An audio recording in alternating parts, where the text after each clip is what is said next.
Even better. Alrighty, it is 4 p.m. and I call this meeting to order. We will get started with the roll call. Senator Hart. Here. Senator Balogun. Senator Schwarzenegger. Senator Schwarzenegger. Here. Senator Maiga. Here. Senator Mpaga. I'm so sorry. How do I say it? Panga. Sorry? Panga. Mpanga? Yeah. Thank you. Senator Lieb. Senator Dietrich. Here. Senator Smith. Here. Senator Speltz. Here. Senator Emeling. Senator Moore. Here. Senator Maba. Present. Senator Parekh. Senator Karki. Senator Riza. Senator Riggle. Here. Senator Colleran. Here. Senator Robertson. Here. Angie not here. President Nirola here. Vice President Jay. Here.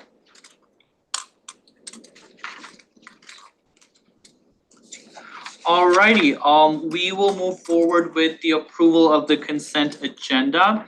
Are there any amendments to the consent agenda? Any amendments to the consent agenda? Seeing none, the consent agenda is approved. We'll move forward with presentations. Are there any presentations for today? Seeing none, we'll move forward to open forum. We have Vice President Travis. Good afternoon, everybody. My name is Travis. I am the brand new VP of Student Success and Engagement. So my hope is that my work here at the university will positively impact everybody in this room and all the folks that you represent across the institution. I have come to this Minnesota State University from the University of Minnesota. I'm an engineer by training. Do we have any engineers and technologists in here? One, yeah, two. Yeah, all right, great stuff. So by disposition, that's how I see myself in the morning when I get up. A little bit of an engineer. I'd like to name some good ones, but I was never very good at it. So that said, I've had a very Forrest Gump-like journey. I've spent time in the military, spent time as a practicing engineer, spent some time in DC doing fun stuff. But at the end of the day, one of my primary missions to you is to maximize student success, increase retention, increase high impact experiences, facilitate internships, co-ops, and bring industry to our students, as well as bring our students to industry in the greater community writ large. So that said, I'm happy to answer any questions. I said I started, I think, 26 business days ago. So I'm still learning the ropes a fair amount. But what this mission will do and continue to do is put Mankato on the map like it hasn't been before and ensure that everyone in this room has an unbelievable experience here in Mankato. So happy to answer any questions quickly. Are there any questions? Vice President Jay. What are you most looking forward to this year? What am I most looking forward to this year? Helping build the greatest university the state of Minnesota has ever known. So I guess at a high level. But that learning my peers, learning from my team members, learning from students, and finding the best way to leverage the inherent skills and resources of the university and the region towards the greater goal of student success and engagement. Senator Colleran. Are there any upcoming projects you're working on? Are there any upcoming projects working on? So yes, working on tons of projects. Still trying to build out the right list of prioritizations and figure out exactly which joint fits, a joint A fits into receptacle B, making sure I've got that lined up. So I've got a lot of ideas. Many of them are bad, some of them are good. And based upon that, I'll work with folks like my colleague here, David Jones, to make sure we've got the right ones in the right order to serve our students and our community. I know you want like, hey, specific example. Stop by my office. I'm happy to brainstorm a little bit and tell you some of the classified stuff.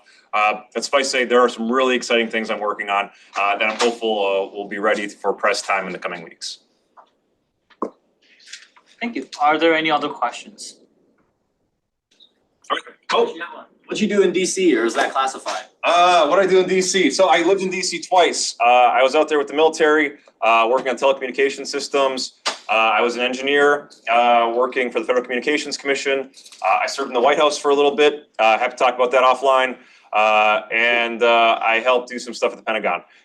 Nothing really crazy or classified stuff, but a lot of cool opportunities, and like Abraham Accords, got to do some of that. That was, can you guys know what that's all about? So like international diplomacy, it's pretty cool. So open book, stop by my office, always happy to talk shop and, share, the road I've traveled if it can help, inform anyone's decisions here on what to do. So anyone in here ever joined the military, think about joining the military? No? Nobody? All right, happy to talk about that too. Sorry, any more questions? What would be the best way to reach out to you? I have an email address. Drop me an email address. Drop me an email. It's first name dot last name. You guys all know how to look it up.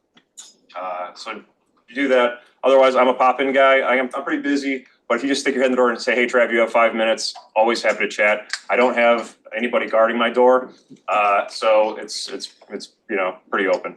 I like talking to people. One more question? I'll yield. Where is your office? Wiggly 305, I think. It's right. It's adjacent to President Inch's suite.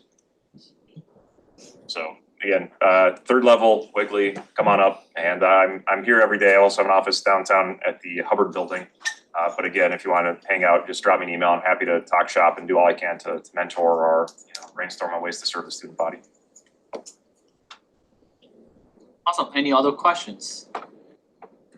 None. Awesome. All right, I'm going to head out. Thank you all for your time. And again, my name's Travis. I welcome any sort of discourse, and thank you all for serving your fellow students. You guys are all doing amazing work, and I hope you all know how impactful it is to the rest of the 13 or 14,000 other students here. So, thank you. Thank you. Alrighty, are there anyone else for open forum?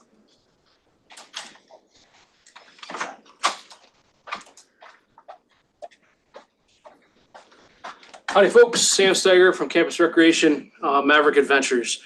Just wanted to share with you some pretty cool updates that you're gonna see coming out a little bit more formally in the next few weeks, few days. But Maverick Adventures opened a rental center on campus. That's pretty big news down in the Myers Fieldhouse, MF 130. It's an old copy shop that hasn't been used for a number of years. We took that space over and we're renting out things like tents, sleeping bags, canoes, stand-up paddleboards that are inflatable, yard games galore, any yard game you can think of, from giant Jenga, giant Connect 4, cornhole, spike ball, tower ball, all kinds of different things. We also have, like I said, a bunch of camping equipment, bunch of ice fishing equipment, and all that is available to students at a very reasonable accountability fee price. So, the example is to rent a yard game for the day, it's $5 for students, and to bring it back. So we're trying to keep things really affordable, but also we've acquired a great amount of equipment. And so that's open Monday, Tuesday, Thursday, and Friday from 4 to 6 p.m. in the field house. And we're just operating. We've been running a lot of rentals, primarily stand-up paddleboards have been moving, and yard games have been moving quite a bit right now. But as that unveils, I'll keep you in touch with information about it. We're also working on our semester schedule of different things. I do think that there will be a caving trip and some more state park trips coming up on our schedule, but I'll keep you abreast of those as we go. Any questions? Questions for Sam? Senator Harkey? Do you have any plans of having special collaborations with RSOs regarding renting those materials out, or is it just regular services for everyone? Yeah, so we have a student rate, we also have community rates, and then we also have group rates. And so we're trying to really keep it affordable. The community rates are higher than all the rest of them because we're hoping to offset the student cost quite a bit with that. So just today, there was a College of Business activity event out on the lawn in front of Morris Hall, and a bunch of the yard games came from our area. So we've been getting those out to different clubs and groups. So definitely RSOs can reach out to us. Best way to do it is on our website. There's actually a menu of all the things we rent. And then on the website, there's also a link you can just hit to send a request for reservations to us. And either it can fall during our posted hours that we're gonna be there, or we make special arrangements with groups that need it to pick up ahead of time or something like that. Thank you, Senator Dietrich. Thank you. Thank you for joining us. You said that the hours are like 4 to 6, Monday, Tuesday, Thursday, Friday? Correct. So let's say I wanna do a 1-day rental for a paddle board and I take it out at 4 PM. Is it due at the next day at 4 PM or is it due at 6 PM the day that I took it out? It's a great question. We work with you on pickup and drop off times, but it would be 4 PM to 4 PM is the general. We're not gonna be coming in on Saturdays to accept gear. So we kind of spaced it out so that we could do 72-hour rentals over the weekend for different items. Got it. Thank you. What other questions do you have? Questions? I see none. Thank you, Sam. Thank you. I've been working on this one for 20 years, so it's pretty exciting to have it going. It's something that most universities have done, and so we've been trying to get it back going for a long time. So thank you.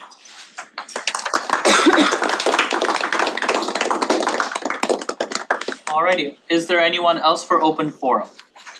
Yes.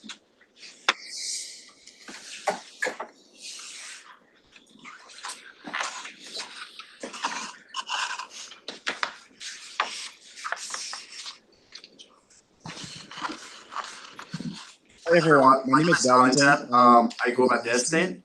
It is not actually my first time to be here, but it feels very strange to be here as an alumni because I graduated this last spring. So first of all, I want to say thank you to all of you for taking the time to serve your fellow students. I was in this room before. I know how it feels. I know the responsibility of being a senator. So you guys are doing a great job. Today I'm here to speak to you because I work for the DFL, which is the Minnesota House of Minnesota Democrats, Labor and Farmers Party. So basically, this is the party that's running in this election. As we all know, we need all hands on deck to talk to voters about the upcoming election. So I work as a field organizer for 3 districts, 18A, 18B, and 24A here, working for Jeff Brand. He's running for State House in 18A. Luke Frederick is running for State House in 18B. And we have Heather Holmes. She's running for State House too in 24A. So we have a lot of volunteer opportunities out there that you guys can take advantage of. When I was in this room, I didn't have the chance. I didn't even dream that after graduation, I was going to have like a real world political experience. But just by doing exactly what you guys are all doing, I got this opportunity and I found it very interesting and I find it very rewarding because everything started right from this room. So I thought it best to come back and give that opportunity to my fellow students. So if you guys want to get involved and see what politics feels like out there, like just getting to talk about national issues, getting to know the candidates, asking some really hard questions, I would be a great resource because I graduated from here. So I feel like the first place to give back to would be here. So I just came to provide that opportunity. If you're interested, you can reach out to John or maybe to Priscilla Nerola, and they will give me your information. I can stay in touch with you. So I will stay back for questions if you have any. Thank you, Destin. What questions do we have? None. Thank you so much. All right. Thank you for your time. Alrighty, is there anyone else for open forum? You have. 3 years ago, student body president Andrew Trenny and this student senate embarked on an effort to add one more transportation option to the student body. And that was the birds, the electric foot scooters. Last night, 182 of them were out. I hope no one got run over. But 182 of them were out. Now, our previous high was 240. So if you can imagine, they're $1 to start. We get a commission of 10 cents on each dollar start. They're 39 cents a minute. So the Student Senate's initiative continues to bring home at least 20,000 rides in the 9-month period. Winter is not really counted in this. So those 20,000 rides are about 4.5 months worth of activity. Very high for the state of Minnesota. Thank you. Any questions?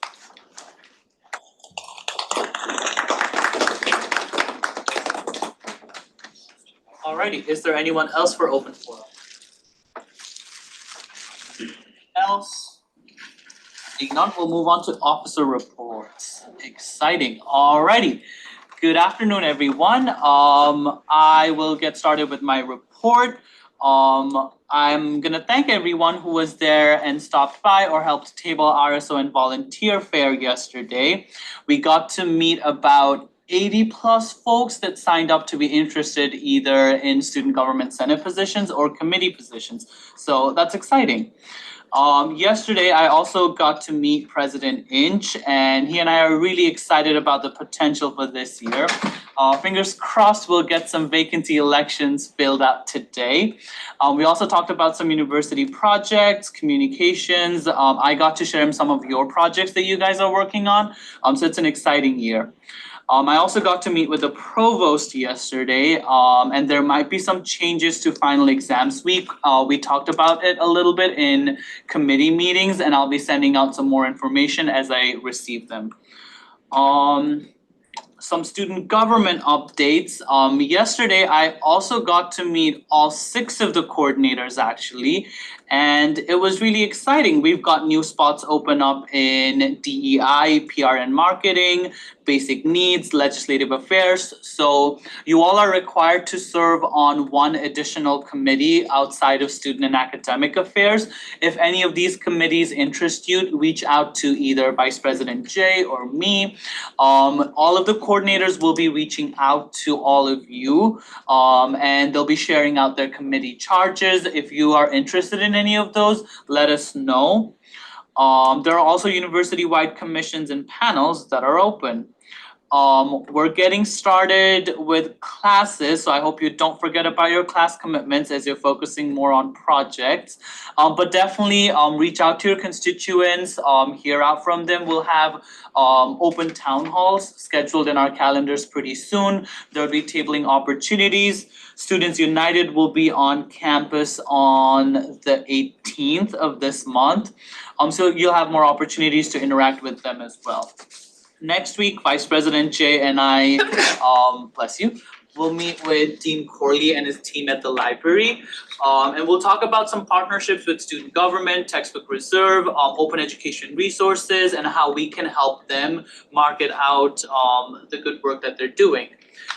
There's also game day t-shirt distribution on Saturday 7th. If you signed up for it last week, you probably got an email and a calendar invite. But if you're still interested, you can stop by the student government office on Saturday 7th at 4 p.m. So we'll be giving out t-shirts. Yeah, that's all that I have from my side. Any questions? Alrighty then, Vice President Jay. Perfect. Welcome back, everybody. It's good to see everybody again this week. Starting with Senate vacancies, we will be hearing from Senator candidates later in this meeting, again, trying to fill some of those vacancies, as well as committee vacancies with those. And then after today's meeting, we will have an updated list sent out to all of you before next week's meeting about what we have filled, what we still have vacant, things like that.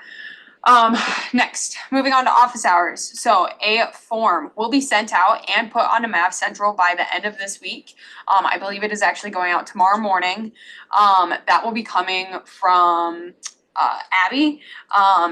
This will be for you all to track and input your office hours that you work each week or every couple weeks.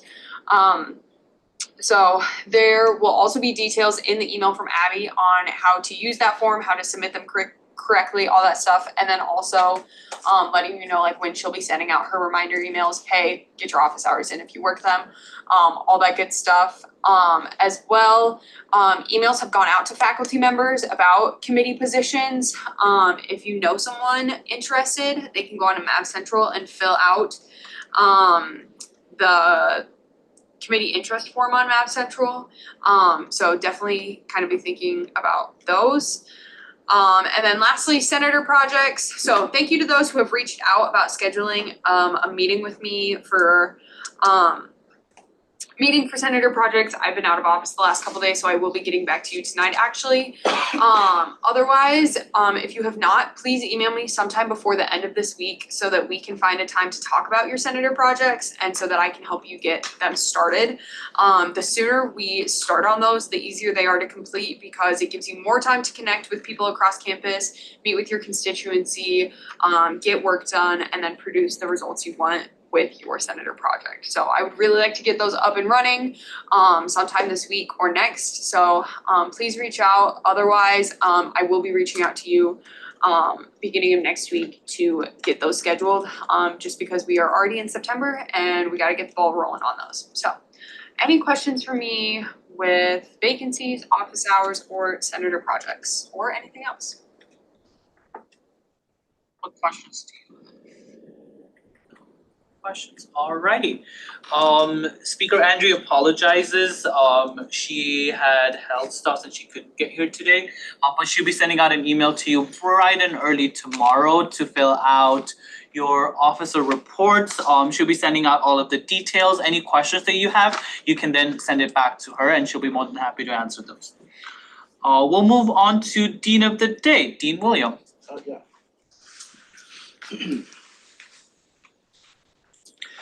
Hey everybody, glad to be here with you today. My name is Will Coghill-Behrens and I'm the new Dean of Global Education here at MSU. I'm excited to join the MAV family. I come to you from the University of Iowa, where I was a faculty member and center director and lots of things for nearly 20 years. So in fact, my journey in global education started 30 years ago this year when I became an exchange student to Germany for a year. It was an experience that transformed the way that I think about my position in the community, my position in the world, the way that we interact with the world. And so here I am 30 years later. I'm really excited to be here on campus. My husband and I just moved here to St. Peter from Iowa, and we are especially excited about the feeling of welcome that's been extended to us. And I want to also share my thanks with you all, the students of this campus, the leaders here in this campus who are doing the hard work of making this place an equitable, just, and inclusive environment. I know that people feel and experience that differently, but know that we have to stay in the work together. So I'm excited to report to you all that we welcomed an additional 80 international students to campus this year, above last year. So our numbers continue to grow. We're super proud about that. We're seeing growth in pretty much all areas. This year there was a decline in grad student enrollment, but we'll work with grad programming to take a look at ways that we can maybe work harder to make sure that we're encouraging and getting good, healthy enrollments and international enrollments in our grad programs. One of the challenges at the grad level is that many of our grad programs on campus are online, and there are very specific federal rules around visas, et cetera, for how students can engage in online learning when they're here. So that's one sort of barrier to online education at the grad level, but we're working on that. I'm also really excited to announce that this year, because of the tenacity and the hard work of the Kearney International Center, and specifically Alyssa Morrison in that center, we have students representing 104 countries from around the world. I think that's absolutely impressive, just in terms of sort of the reach of MSU around the world and the way that students are coming to us and how they're engaging here. MSU, as many of you know, has long been a leader in international education, and we're super excited to continue this work. So while our numbers of international students are indeed impressive on this campus, I do want to take a minute to invite everybody, all of us here, and my work this year will be to invite the campus community to look beyond these numbers and think about the individuals, the lives, and the stories that these numbers represent. Among these numbers are students from war-torn regions of the world. Among these numbers are students who grew up in child-headed homes because their parents both died of HIV/AIDS or other infectious diseases. Among these numbers are single moms and dads, and students who are raising their younger siblings. Among these numbers are students who will experience the visceral pain of racism for the first time this semester in our community. Among these numbers are people who are going to be dealing with myriad issues. And so while numbers are exciting, impressive, I think it's important for us to pause and remember that there's a lot behind these numbers, and most importantly, lived experiences, stories, and lives. I want to also point out that these numbers represent hope and belief in education, and in this educational community specifically as a place where they can learn, grow, and become important intellectuals, leaders, and critical thinkers who we will need to solve the complex and challenging problems of society, both here and around the world. So I do want to just, rather than painting sort of a deficits picture, remember that there's a lot of resiliency and a lot of strength and agency. And as a former international student myself, I hope all of us, domestic students, international students, faculty and staff, really recognize how hard it is to be an international student, and how important it is that we have a community that's supportive and inclusive. So I'm new to this community, and I see my work this year as building connections, making connections, and learning about what makes this place so special. I do want to highlight a few initiatives that are on our radar in global education. First of all, changes to the International Maverick Scholarship required that we also think about how students were quote unquote earning these funds via sort of a volunteer system that had been in place for many years.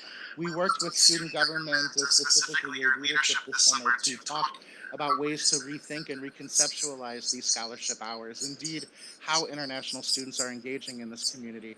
While our intention was to think broadly about engagement, period, we decided to do an important thing and just stay in our lane and focus on international students. And so a task force will begin meeting on Monday. Some members in this room are on that task force to look at ways that we can continue to maintain high levels of engagement in a variety of programs, both at the curricular and co-curricular level.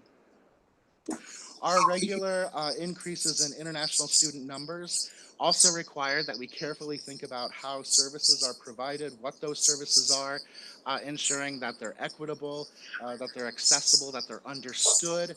And so we'll be working with lots of departments and also, again, student government to think about the provision of student services and ways that we can make sure that international students are getting what they need. We also want to recognize that global education is by its very nature interdisciplinary. And so we intend to look at engaging in a new global education specific strategic planning process. The last global ed specific strategic plan expired in maybe 2021. But I think in 2020, when everything broke in the world, that plan was also sort of set aside. So I do think it's important for us to have strategy in our work, both in terms of recruitment, in terms of engagement, in terms of sort of broadly understanding MSU's role in the world and the world's role here building our community. We'll be engaging in strategic planning, and we'll be working and sharing the outputs of that planning process with you for feedback throughout the year. Our Center for Global Engagement is going to be proposing some new campus policies around student travel. This need has arisen out of an increase, thankfully, now that the pandemic is sort of subsided, in student travel, and we want to make sure that our students are getting experiences out in the world, but also want to make sure that when they are engaging in the world and in the community, that they're doing it in ways that keep them safe and that also identify who the supports are should they need them. So I think we'll be working with lots of folks on campus, including student government, to vet some of those new travel policies and procedures. Like I was mentioning, global education, right, as sort of an all hands on deck endeavor, this campus, while we welcome a large number of international students to campus, I don't believe we send enough students away.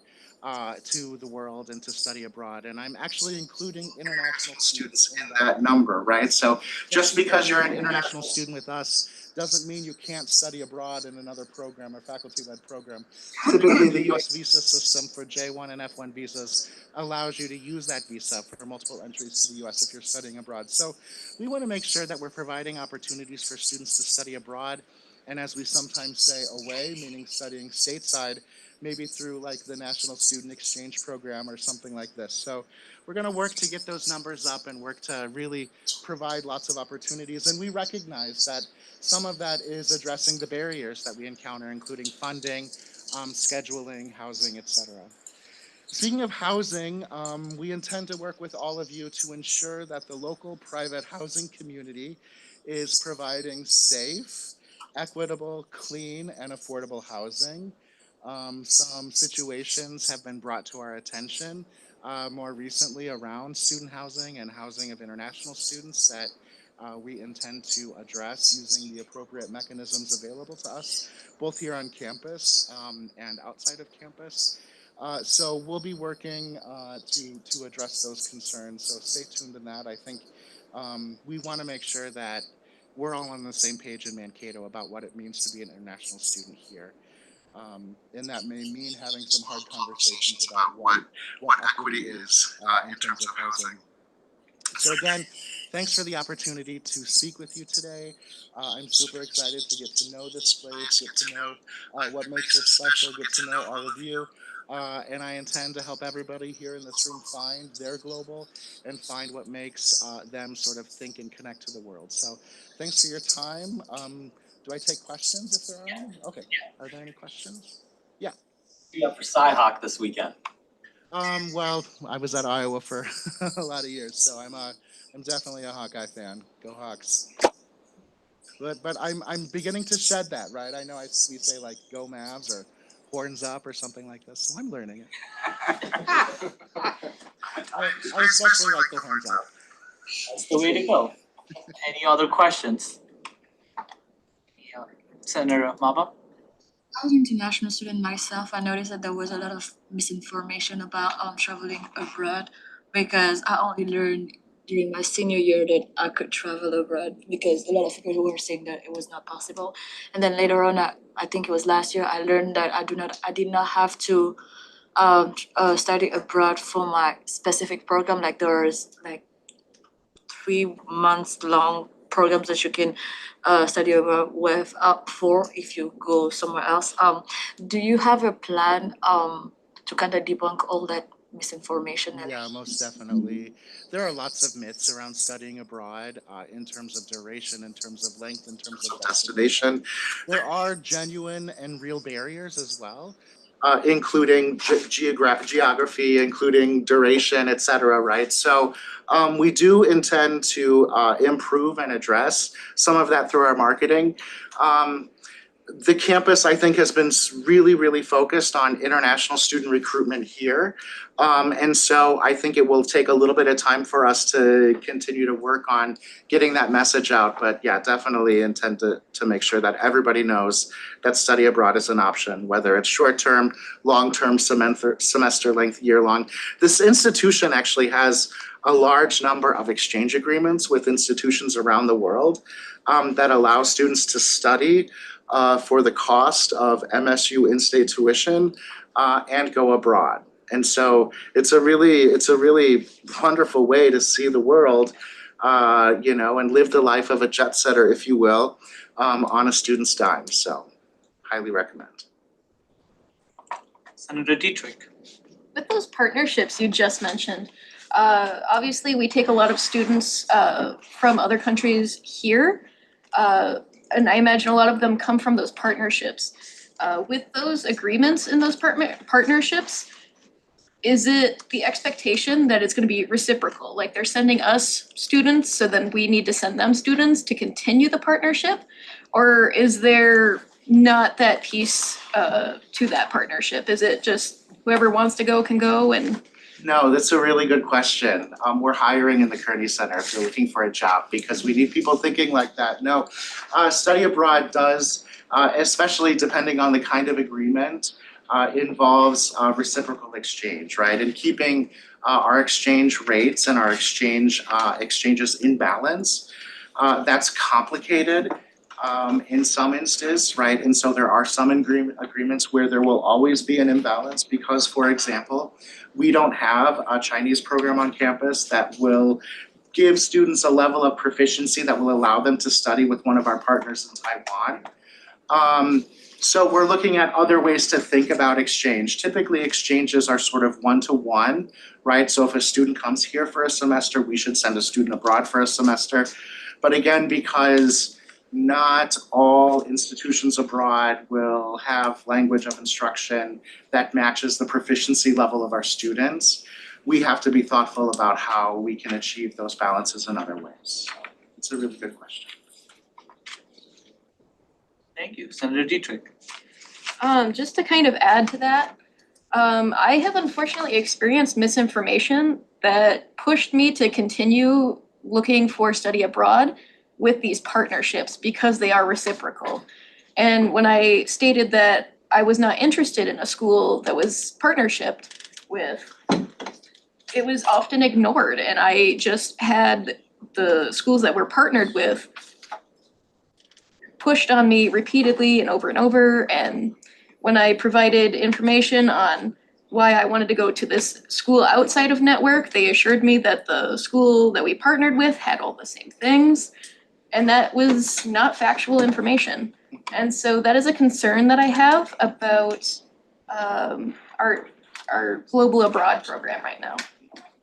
Yeah, thank you for sharing that concern. I would need to look at the specific details to get a better understanding of why you were maybe counseled or encouraged to go with the program. Sometimes when students indicate to us that they have a particular cost threshold in mind, that might be one reason why we dissuade students, for example, from studying in Paris versus studying at another location in France.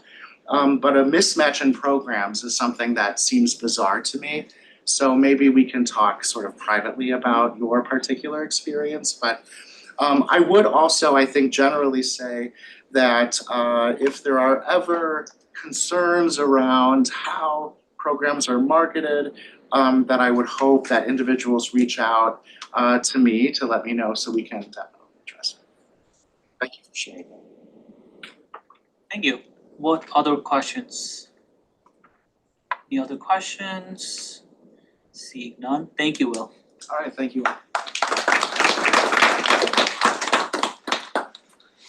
Alrighty, we'll move on to senator reports. There aren't any senator reports, but we will have senator reports in the weeks to come. As a reminder, all of you are required to do 2 senator reports in an academic semester. We'll move on to vacancies. I'll read out the vacancies that are opening up next week, so that way we can move on and finish up the vacancies that are opening up this week.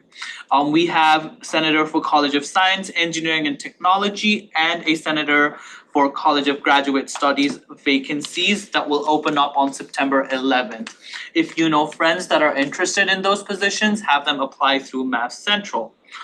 Applications close on September 10th, so make sure they apply 24 hours before the meeting time.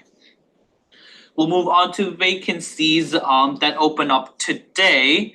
I'll make an open call for anyone who's present and running for senator for College of Allied Health and Nursing. Do we have anyone for Allied Health and Nursing? Alrighty, we have vacancies for Senator College of Business. Do we have anyone running for College of Business? Anyone for College of Business? Yes, I'll have you come up to the podium, please. Anyone else? We do have one other spot for College of Business, so that wouldn't still be a contested election.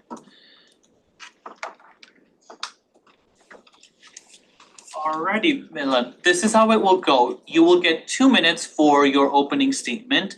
After that, it'll be open for questions from senators. Anyone from the gallery will be able to ask you questions if a senator yields their time to them. After you're done with all of the questions, you'll get 2 minutes for closing statements. Once you're done, you have the option to either stay in the room or go out of the room while we deliberate, and then you'll be invited if you choose to leave. Questions? No, let me just grab a water. Sounds good, yeah. John? If I may just remind the Senate, thank you, President Nara. Just a reminder to the Senate, you've been provided with the application documents that these people have submitted.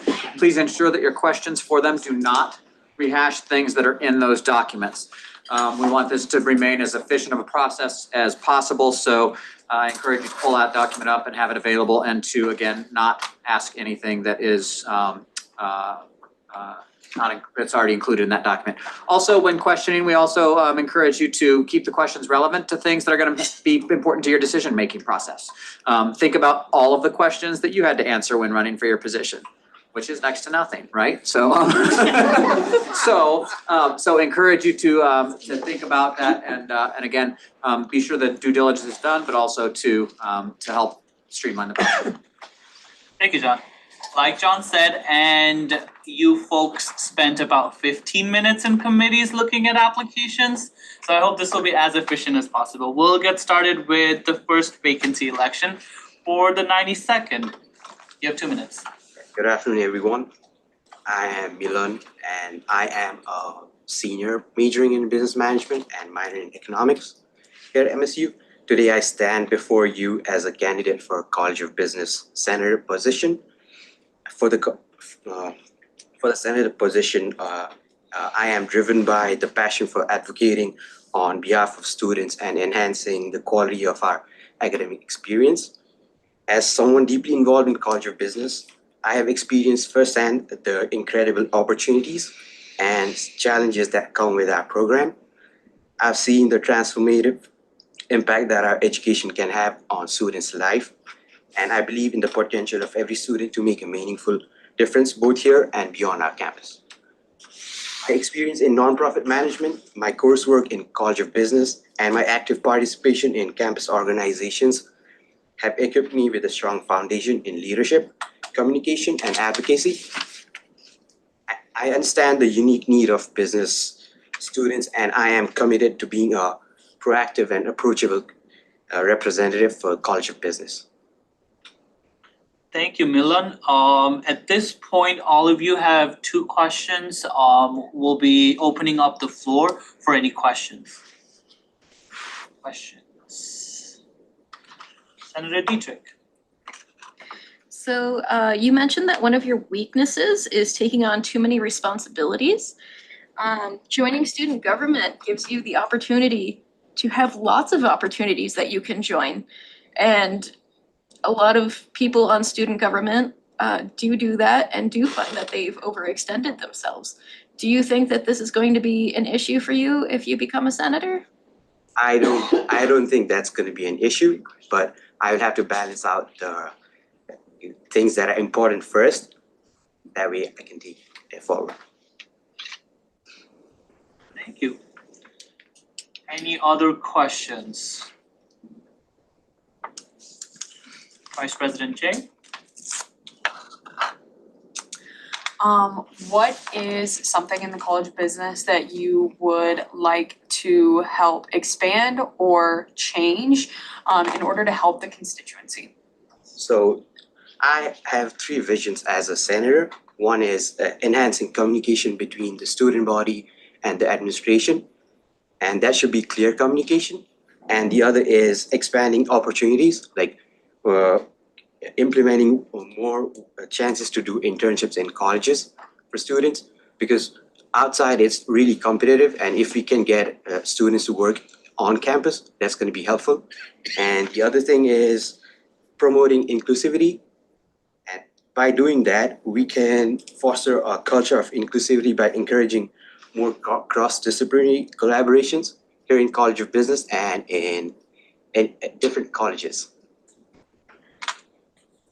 Thank you. Any other questions? other questions? Seeing none, thank you. You have the option to either sit in the room or you can choose to leave. Closing statement. Oh, sorry. You have 2 minutes of closing statements. Thank you for letting me speak today. And I believe that by focusing on the areas that I talked about, we can create a more dynamic, inclusive, and supportive environment for all students. And I am ready to listen, learn, and act on behalf of us and on behalf of students.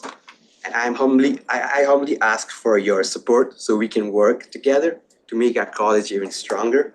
And thank you for considering my candidacy. I look forward to the opportunity to serve you guys. Thank you.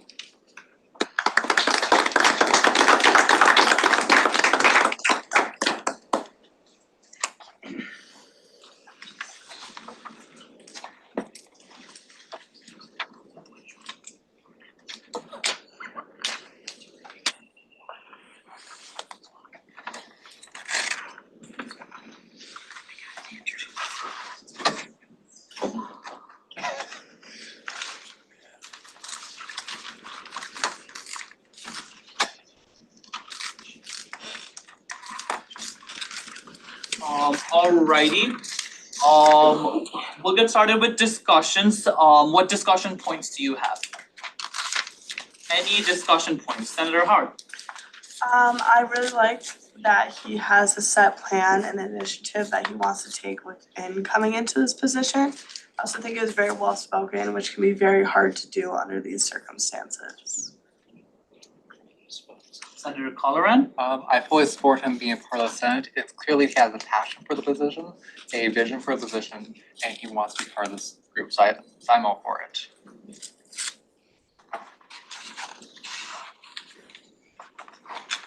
Senator Maba. I don't know if I pay attention a lot to words, but I really appreciated the fact that it was mentioning us community we very often. It didn't seem to be self-centered. It felt like it was really ready to advocate for his constituency, which is something that we obviously need. Thank you. Senator Karki. As someone who has had opportunities to work with him before in different capacities, I am really excited to see the possibility of him being a part of the Senate. I've seen that he can be flexible and adaptive with different kind of things and different kind of situations, and I would think he would be a great fit for the Senate as well. Thank you. Vice President Che.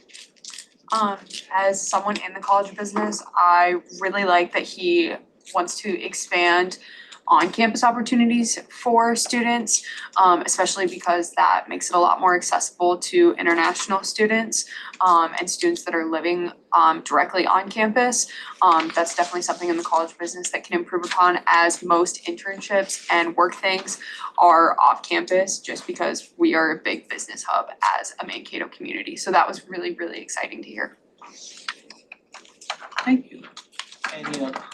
Yeah, I feel like he's well spoken and he sounds responsible, so Senator Akuredi. Senator Riggle. I like the sound of all of his experience with volunteer work and that kind of thing. I think that really sets him up for success, especially being a senior in the College of Business. He has a lot of experience within his college and among his constituency, and I think that would be a good person to have on Senate with a lot of knowledge around what's going on there. Thank you, Senator Riggle. Any other points of discussion? Any other points of discussion? Seeing none, we'll enter into voting. This will be a closed ballot voting. I'll come around this way. John, do you wanna help out? Thank you. We'll be collecting your votes through a closed ballot voting. Do you wanna do it? So it's yes, no, or abstain. Yep, so you have the option of voting yes, no, or abstain. If there's a conflict of interest, you can vote abstain. But either other than that, yes or no. Thank you. 6 candidates.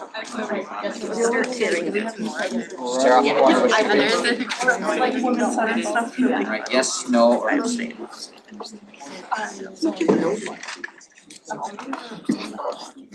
I understand.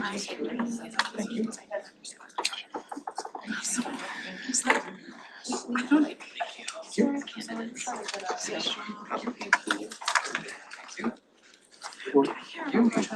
think I just got really confused and I was like, no, we saw like same as in budget meeting this week, but I agree.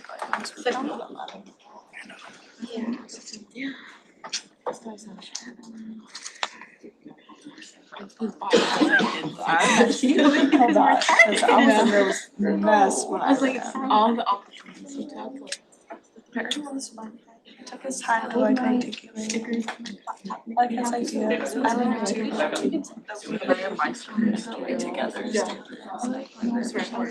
And I'm like, dang, I like this. And then there's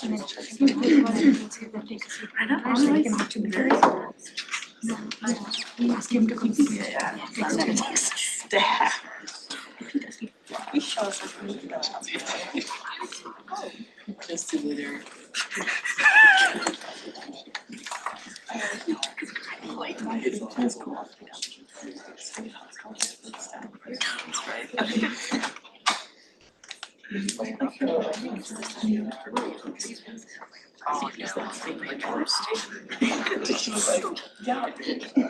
Alrighty. We'll be back, congratulations, we have had an election today. You've been elected as the new senator for College of Business. At this point, I would ask you to raise your right hand and repeat after me.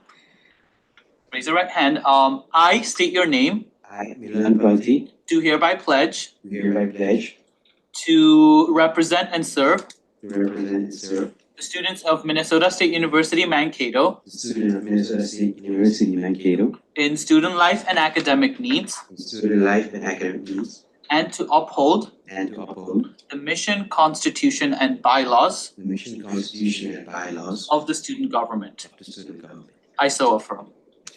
Congratulations. Thank you so much. Please take a seat within this table.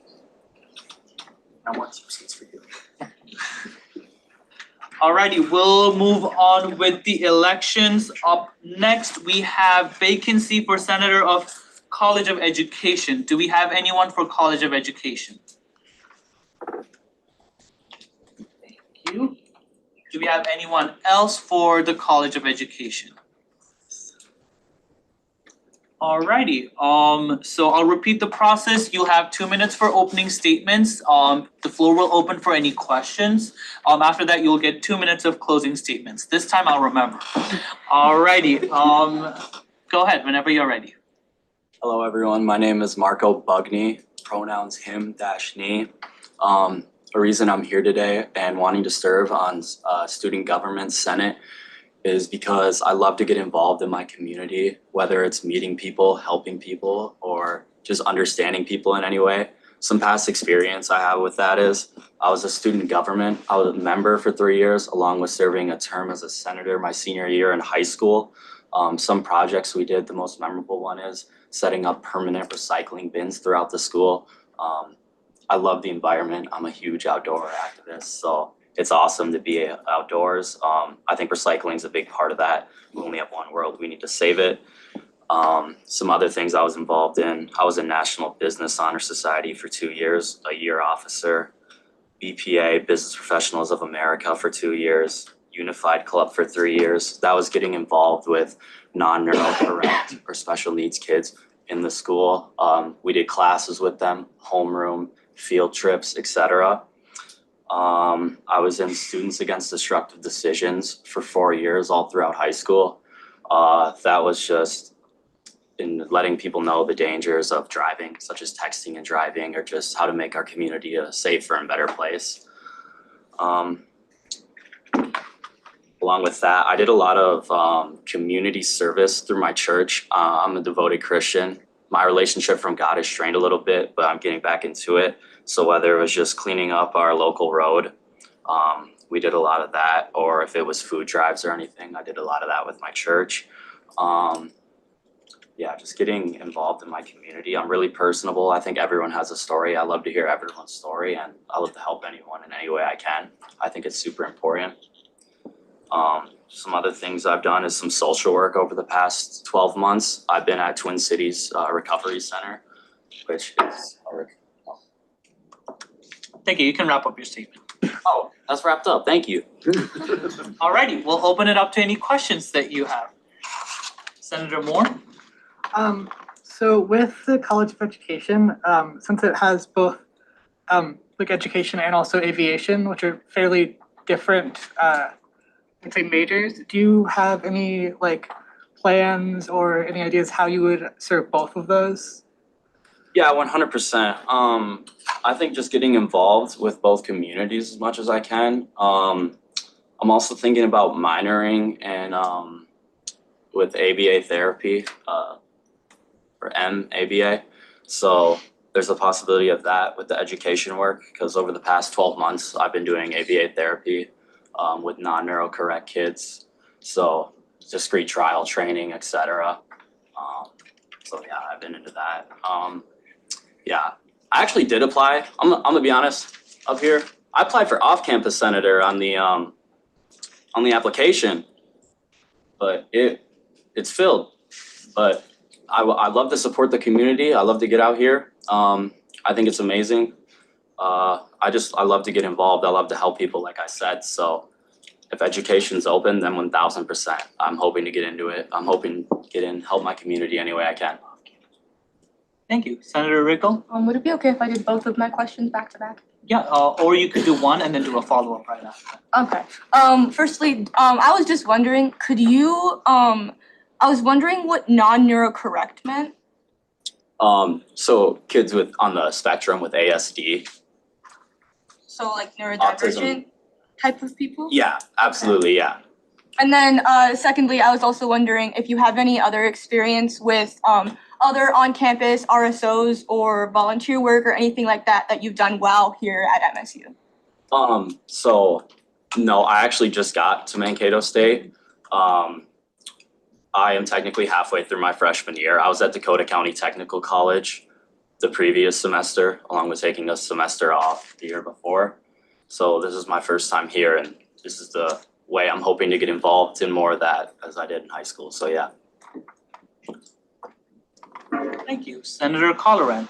Yes, so just for some context, every single week the Academic Affairs Committee meets from 3 to 3:50.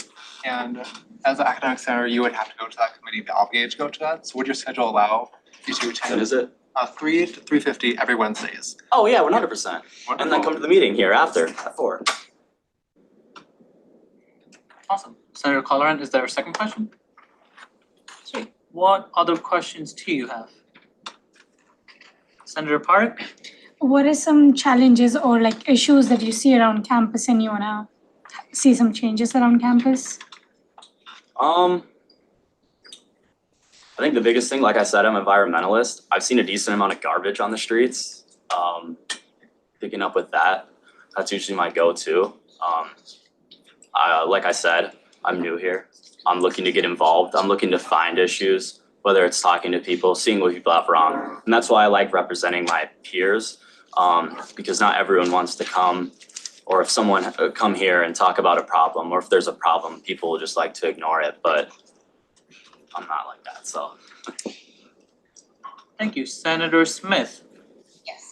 What would be your top 3 priorities if you were elected as senator? 1, bettering the community. 2, getting involved. And 3, making Mankato State a better place. Thank you. Any other questions? Any other questions? Seeing none, you have 2 minutes for your closing statement. On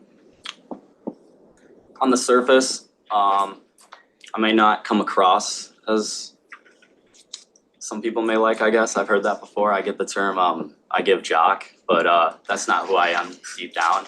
I'm super compassionate, whether it's understanding people. I'm super empathetic too. So yeah, I think everyone has a story. It's super important for everyone's voice to be heard. And I think everyone's life and story is very important. Yeah. Thank you. You have the option to either stay in the room or you can choose to leave. Thank you so much. I'm actually going to stay in the room because If you can say it when I'm not in the room, you should be able to say it when I'm in the room. Respectfully. Alrighty. We'll get started with discussion points. What discussion points do you have? Any discussion points, Senator Riggle? In a personal opinion, as someone who is neurodivergent, the use of the language non-neurocorrect actually really bothers me because it makes it seem as though neurodivergent children are other and need to be fixed, when that is not correct at all. Also, I did not hear any specific goals within the College of Education, so I'm just a little worried about that. It was very broad and I didn't hear really much in the way of specifics. Thank you, Senator Riggle. What other points of discussions do you have, Senator Moore? Yeah, I agree that I didn't hear too much about specifics about the College of Education, which I understand, like, you know, he was going for off-campus before. But I do think because there is such a small amount of, if I believe there's only one College of Education, right? Two, okay.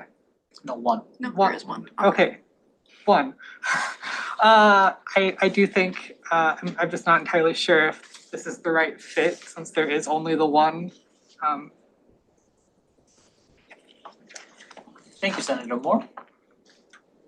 Senator Smith? I would have to agree with the other two, mainly on the fact that he may seem a bit not a good fit for that exact position, I guess. However, you know, we do need senators, you know, too, so we have to look at that and you know, maybe just give him a shot, I guess. I don't know. It's hard to say in just the 2 minutes we get to meet somebody, so. Senator Palagun? Yeah, I would say I think he has a drive and because he doesn't have like an objective now, doesn't mean he can't do something. So I feel like we should give him a try for him to look at issues that he can tackle, and with his experience being part of student government in his high school, I feel like he could this could be a chance for him to improve and get better in it. Thank you, Senator Parekh. I understand what everyone is saying, but I feel like this is student government. We all started from a place where we didn't know anything, and this is the perfect place to start. So I understand that, you know, lack of background might be a problem, but we are a student senate and, you know, we should be helping other students who want to be a leader. So I feel like giving him a shot would be the right decision, but yeah, that's my say. Vice President Jay? I will say, as someone that is new to campus, it can be hard to know about all the things that we do. Especially we've only had class for a week and a half, so I'm not going to fault him for not knowing everything that we as a student government do, all that he would be doing as a senator, all those kinds of things. I also think it would be good to have fresh eyes as a new student since he is coming from a little bit of a background from a different school. I think that'd be interesting to kind of hear how he might see we can improve and he can bring that experience into this role, as well as I do believe he has a good background just in overall leadership. He obviously shows that he cares about his community, and I do appreciate all that he talked about. Thank you, Senator Mpanga.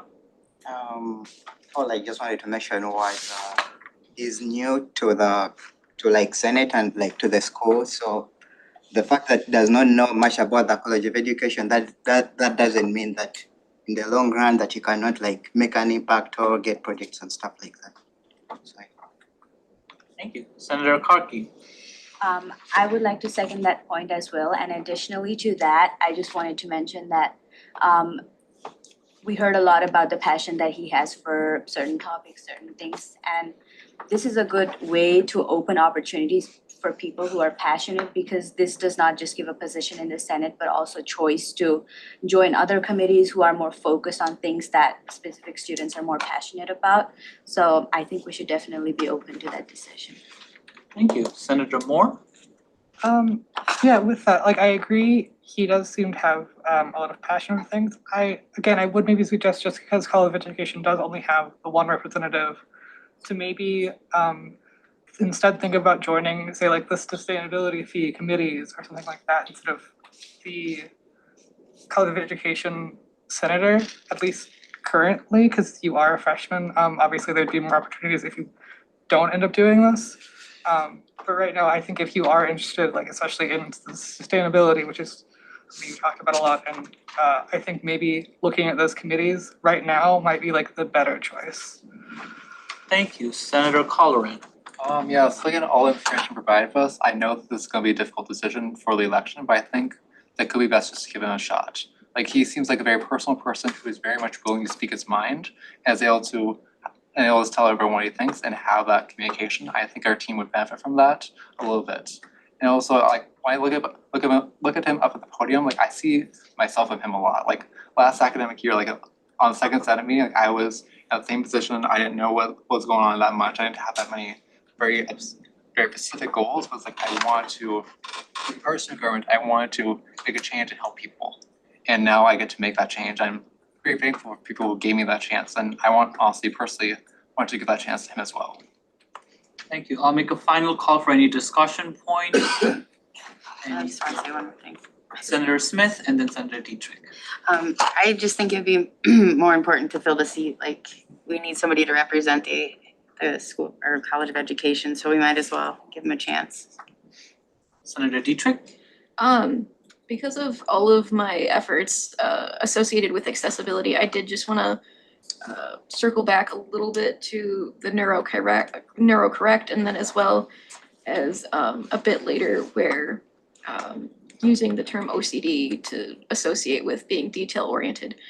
Even though that in those communities, these statements would probably be considered hurtful, this particular candidate does not strike me as someone with any malice or any intention to do harm to anyone, and seems very much like someone who is looking to learn and understand people better.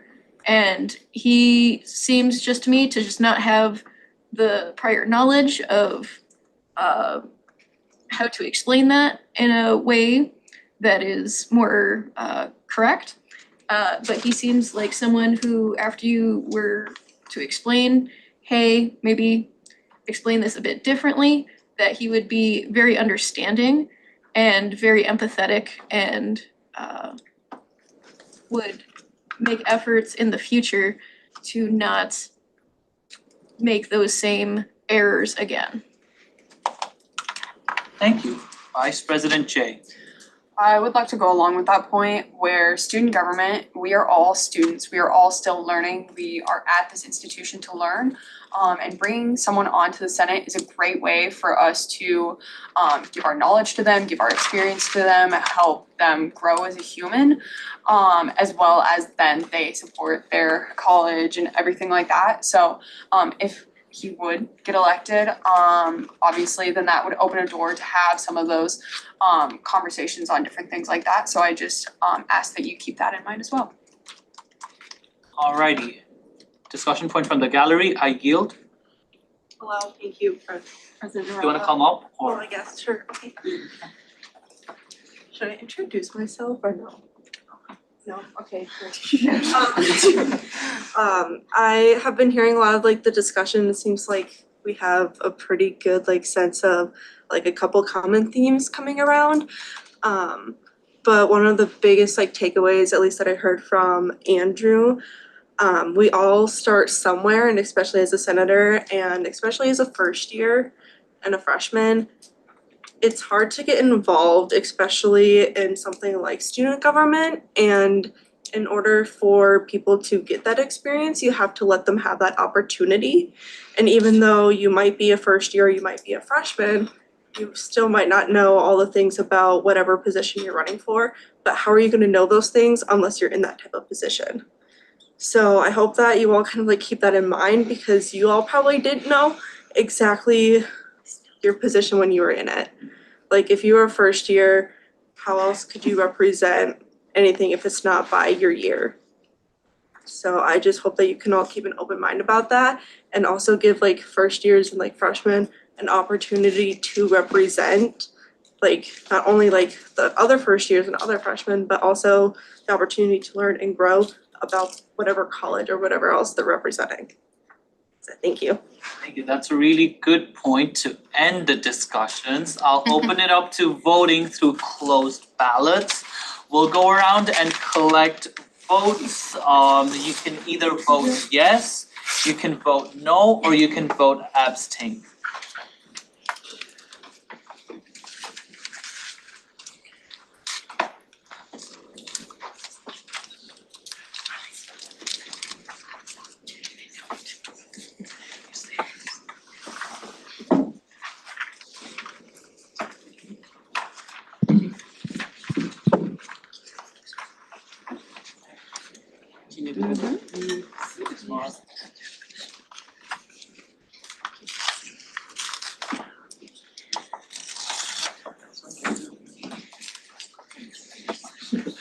Might be the way to go.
First of all, I would like to apologize if I offended anyone. I did not mean to offend anyone, and I'm sorry if I did.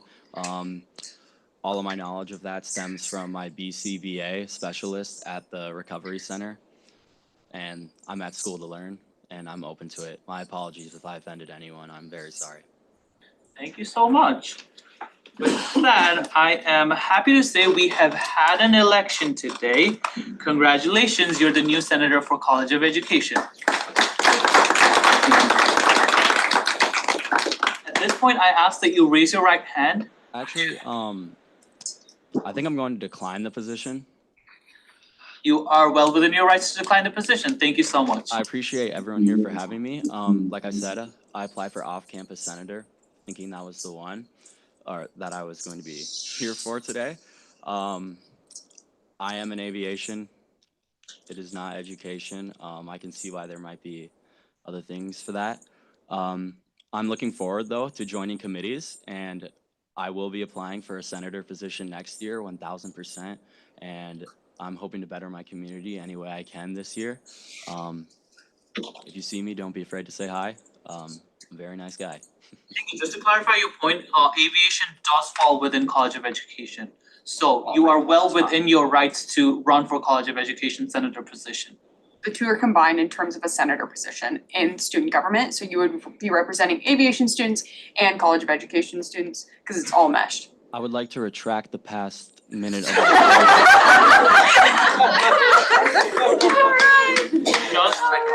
Thank you. Just as a point of information, if you are not within the constituents of the students that you're trying to represent, you will not be eligible to run for it. Because aviation is a program that is under College of Education, you are eligible for the position of College of Education, which is why we recommended you run for College of Education. Perfect, thank you. Yeah, so we'll just go ahead with the business. At this point, I ask that you raise your right hand and repeat after me. I state your name. I, Marco Bugny. Do hereby pledge. Do hereby pledge. To represent and serve. To represent and serve. Students of Minnesota State University Mankato. The students of Minnesota State University Mankato. Student life and academic needs. And student life and academic needs. And to uphold. And to uphold. The mission, constitution, and bylaws. The mission, constitution, and bylaws. Of the student government. Of the student government. I so affirm. I so affirm. Congratulations, Senator.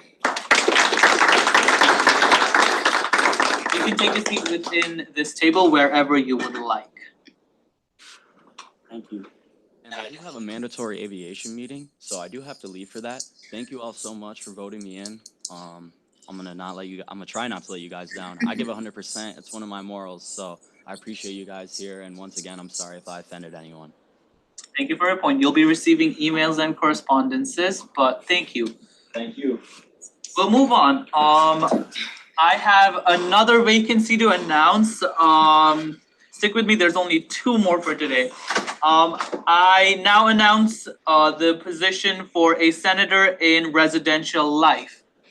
Do I have anyone who is running for a student life, specifically residential life senator position? Seeing none, those vacancies stay open.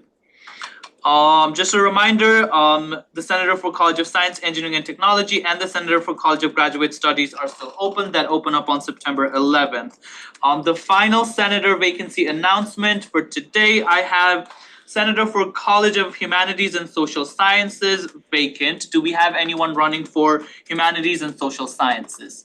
I ask that you go up to the podium. Both of you. Thank you. Is there anyone else?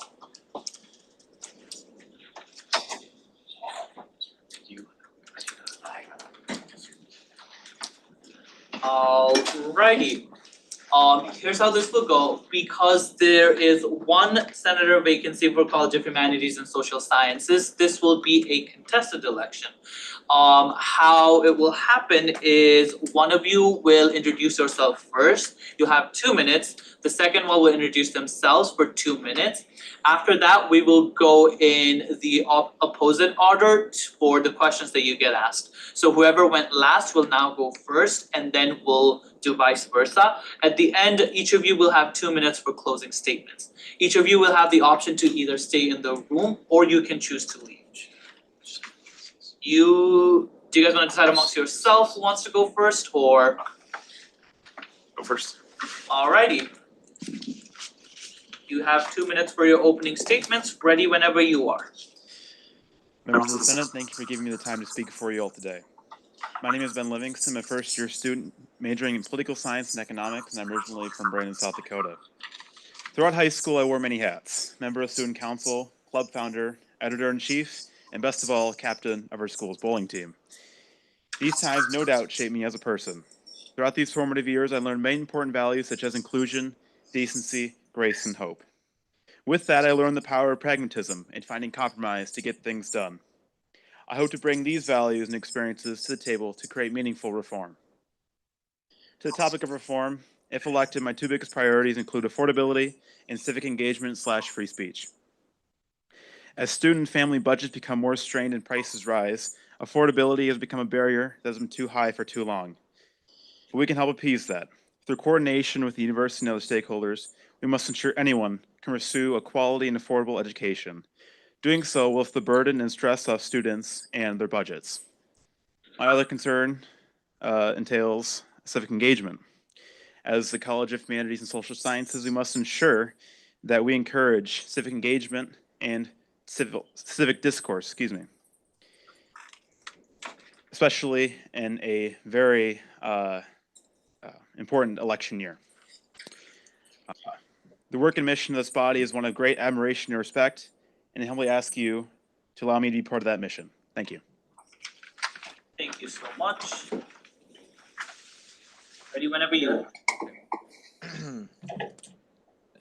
Okay, that's on. All right, cool. Hello, everyone. I appreciate you guys letting me speak up here today. My name is Evan Emke. I am a junior here at the university, double majoring in political science and history. I'm from Mankato, Minnesota, so right here in town. A couple of things that I want to get off regarding to my specific constituency. I have a couple of goals in mind that I just want to get off. First one is to advocate for the accessibility of textbooks, with professors often requiring us to buy brand new textbooks. Now, this is a university-wide issue. This isn't necessarily just like my college issue. I have personal experience this with a professor requiring me, actually in 3 of my classes, to require me to buy a textbook that was made this year. So it was $110, right? That's an issue that most students oftentimes face, especially those inside of the healthcare sectors as well, because those textbooks are made constantly every single year. So accessibility of textbooks. Second one is classes getting canceled. I was signed up for 2 classes this semester that both got canceled on me. This not only caused strain within my scheduling and having to reschedule classes, having to move around my schedules, that sort of thing. It's caused great issues, not only for me, but also for my students. This is something that resonates within faculty as well. This is something that I hear from my own faculty. I've attempted to reach out to them, and well, I'm hoping that Student Senate seat would be one way to at least try to remedy this, or at least keep my college alive. Because as it speaks, my college is shrinking because they are canceling my classes. One that I had that's outside of my constituency is student wages. As somebody who used to work on campus as a tour guide at the admissions office, and was oftentimes a little struggling with income, it was very disheartening to hear that all of this work that these students put in, they only got a 50-cent raise. Like, I'm going to be very vocal about that. It's something that I am very disheartened about with the amount of work that these students put in, and I don't feel like they get rewarded for that. Couple of accolades that I have. I'm a learning community coordinator on campus, so that means that I oversee about 15 to 20 students, as well as I lead these students in events across campus. I lead them through their first years, that sort of thing. I'm currently on a research project for implicit bias inside of the medical field specifically. I'll wrap this up quick, I promise. And I'm also a part of student ambassadors, so I'm very active within the campus community. Thank you. Thank you. We'll open up the floor for questions. Evan, you'll be the first one answering the question, and then we'll go around. At this point, I open it up to questions. Any questions? Senator Colleran. So again, the Academic Affairs Committee meets from 3 to 3:50 every Wednesday. As a social sciences community senator, you'd be obligated to go to that meeting? Would you have the availability to do that? Yes, I have made sure to plan my schedule out a part of that. I'm also already a part of the policy committee, so I'll also have that taken care of as well. So. Thank you. Any Oh, do I? Jonathan? No, sorry. Ben, right, Ben. This is concerning your question. Yes, sir, I'll be able to be in those meetings. Thank you. Any other questions? Senator Balogun? I was just gonna ask about. sorry. You talked about affordability, but you didn't like specify what you mean. Like, is it a school fee? Is it something? Is it like rent or what? Like, what affordability? Mostly housing. Housing is a huge, obviously, piece of the budget for a lot of people. And especially now, across the country, housing is very strained. And so I think with coordination with the university, we can find a way so that anyone can find a quality, safe, and affordable place to live, because I'm in Highland Hills. And I just want to make sure everyone who pursues off-campus housing is able to do so, because that is a major hurdle for a lot of people. Also, I sort of expressed where it was, but I'll just reiterate again. Textbook affordability is a big thing for me. So I think being able to make that more accessible for students is what I specifically brought, because I feel like that's a very tangible goal that I can obtain. So. Yep. Senator Balogun? Yeah, you said your classes got canceled. Is it because of like no application class or what? So within the new, from my understanding, within like the new administration, classes that are under like 15 people, oftentimes are being like seen to be canceled. And as somebody who's in a program that's not, massive, but still has people, we oftentimes have that under 15 students. So that means that they can just do, I don't know the administrative rolling there, but they can just cancel our classes. So. Were you informed beforehand or? Sorry, we'll let the other candidate answer the question as well for equity. I have to say I haven't experienced any classes getting canceled, but I know that can be very frustrating for a lot of people. And I know, especially in the area of humanities and social sciences, as the university budgets have become more strained, that department is usually first on the chopping block. And so I'd make sure, as a senator from that constituency, we make sure we can have our programs and we can thrive. Thank you. And if you want to stay, you'll be able to stay. First, Senator Balogun, did you have another question? I was just gonna say, were you informed beforehand, or it was just like all of a sudden you can't find your class anymore? I've experienced the classes.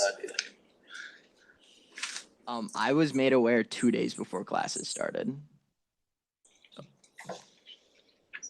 Alrighty, Evan, if you want to stay right there, Senator Moore. Oh, okay, I thought this is more for Ben, I guess, probably, but so when you mentioned sort of freedom of speech and civic involvement, could you give any examples of like how we could make sure that's a thing that happens, I guess? Well, freedom of speech is, well, constitutionally it's given. I think within last year, there were a lot of turmoil relating to like the Palestinian protests and stuff that were going on. And I think that the Senate made a clear decision on that. So I guess my whole thing is I'm going to uphold not only like the bylaws that the Senate has upheld previously, as well as university policies, as well as the Constitution. So I guess that's more directed for him, but. Thank you for your question. Obviously, freedom of speech is very integral to our education. And he did, as he mentioned, the protests that happened due to the October 7 attacks were a very major concern for a lot of college campuses across the country.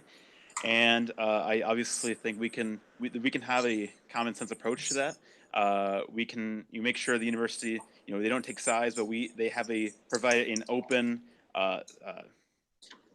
provide a space for that kind of discourse, because when that discourse stops, that's when things get worse, obviously. So we must ensure that we have a place for that kind of discourse without taking sides, and make sure that it's within the means of reason too, staying nonviolent and respectful. Thank you so much. Vice President Jay. As both of you have stated, you are both political science majors, and as part of this college, obviously with a lot of poli-sci and the election year, do you have any ideas on how to reach students about voting accessibility with this semester, and then also getting students out to vote this year? Thank you for the question. Yes, I think the best way to approach that with that kind of outreach is we got to meet people where they're at. I think a lot of people, it's kind of like with traditional media, they don't watch the news anymore. They have their own podcasts and influencers. So in a way, we need to find outreach that will tailor our outreach to specific groups. We need ambassadors for those groups. And so we make sure we can get out the vote and we have our voices heard.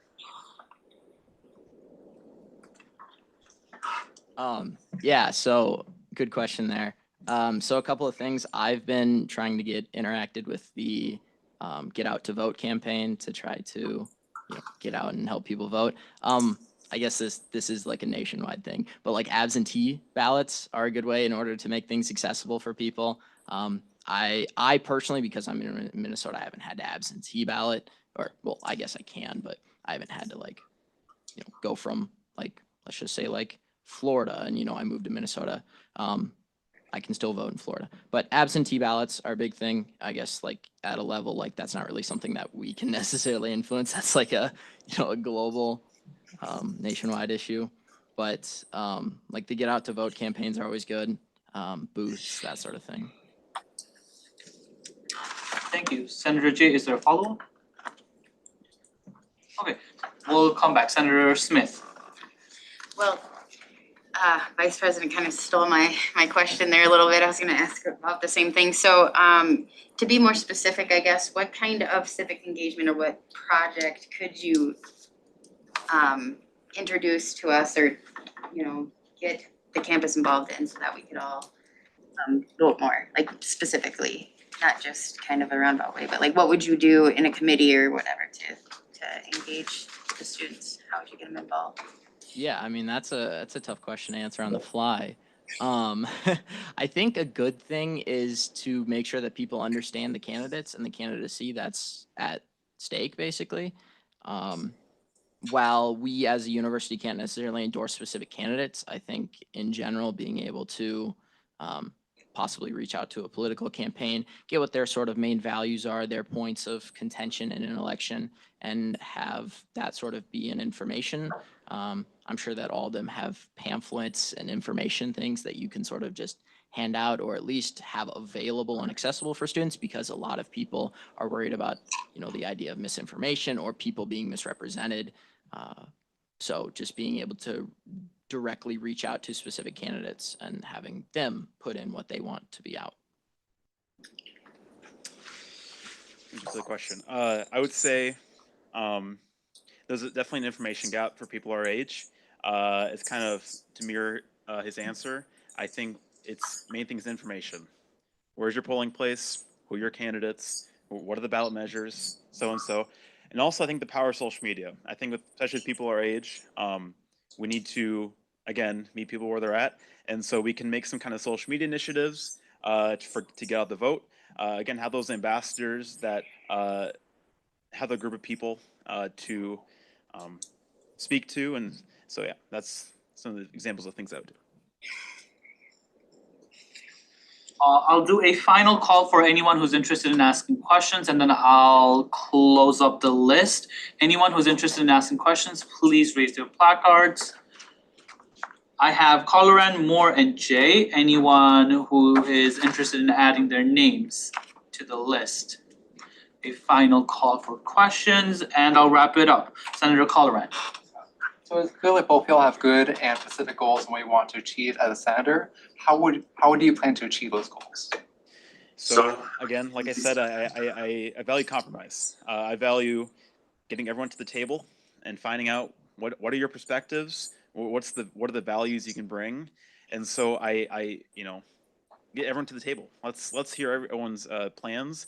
We can go from there. I think that's just hearing. We need to listen more. I think that's that'd be a way of getting there, is to listen and forge solutions and forge compromise. So that's what I would do.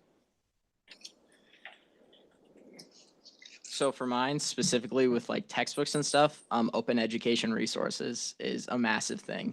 A lot of textbooks are available online for students, but yet professors sometimes often either don't know about it or they elect to not really sort of check that system. Like for a handful of other people's classes that I know, I've been able to find their textbooks online after they've already bought their books.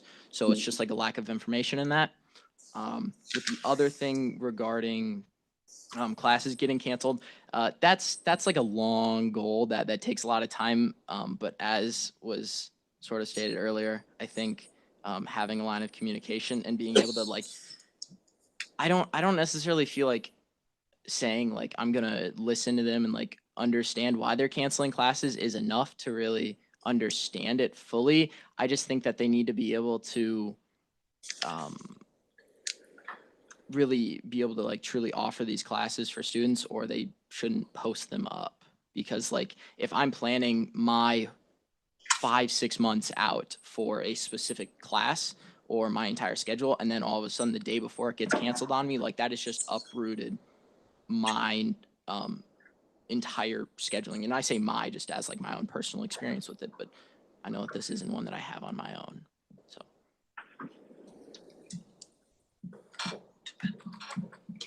Alrighty, Senator Moore. Yeah, so this is similar to what I asked for the last candidate, but seeing as humanities and social sciences is such a large, with so many sub colleges, and seeing as you were both political science majors who are actually double majoring in something, could you say a little bit about your plans to make sure that the entire college is sort of involved with, like you're looking at the entire college and not, focusing more on political science? Because yeah, absolutely. So like in a specific sense, like the classes that I take that are even in like the politics like program, the POL, it isn't just political science students. Like it is, I have somebody that I know that's an economics major in there. I have a business management major in there. So like just within like my classes themselves, it is like a wide array of students that are in there. And just being like accessible is how you allow students to interact, and being friendly and being understanding of people and their concerns. I like to kind of reflect on what the previous candidate said. A lot of those classes overlap, and I think a lot of having collaboration, communication with different departments will kind of grow a kind of sense of solidarity as a college, as a greater college. So doing collaborative projects, just reaching out to different departments, I think will be a huge step in the right direction. Thank you. Vice President Jay. So as this is a contested election, if you do not get voted into the Senate on this role right now, would you be willing to serve on other committees that you would maybe be appointed to, or consider running for Senate again in the future when something opens up?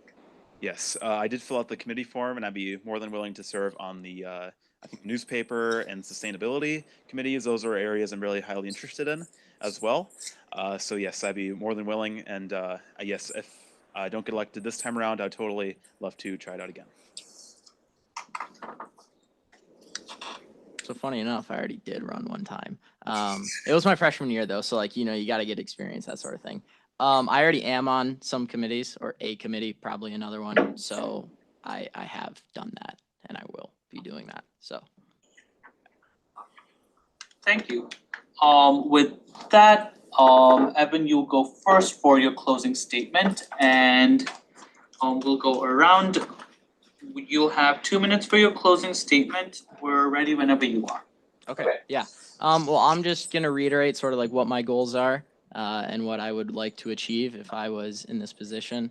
First off, textbook availability and accessibility for students, especially when those textbooks are available elsewhere and it's either professors don't know about it or even the students don't know about it. Making sure that they can understand that that is there for them. The textbook reserve system within the library is a really good resource. I was able to find a way to get a textbook reserve for one of my classes. So that saved all of us students like $60 a piece. So that's really great.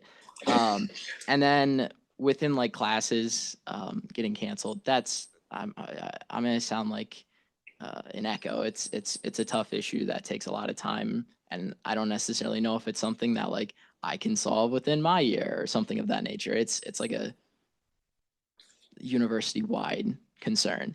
And then relating to student wages, if we were able to do it once, we can definitely do it again. So. I just want to thank everyone for allowing me to be here. This is my first time around, so it's just great seeing behind the scenes. And again, I just humbly ask for your support. And I think together we can definitely build a more affordable, united Minnesota state. So thank you very much. Thank you to both of you. With this being a contested election, there will unfortunately only be one of you who gets elected today. But I want both of you to know that Senate is not the only place for you to get involved. You guys touched a lot about committees. I look forward to meeting both of you after Senate.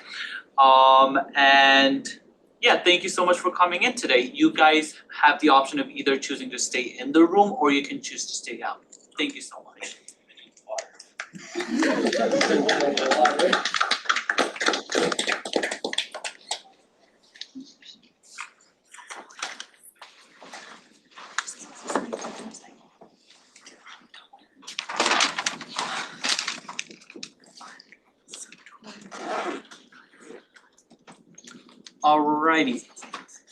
Alrighty, to respect everyone's time, I'll do a 2 call of discussion points. If you have any discussion points that you want to share with us, I'll have the first call for discussion points. Please raise your placards. Vice President Jay.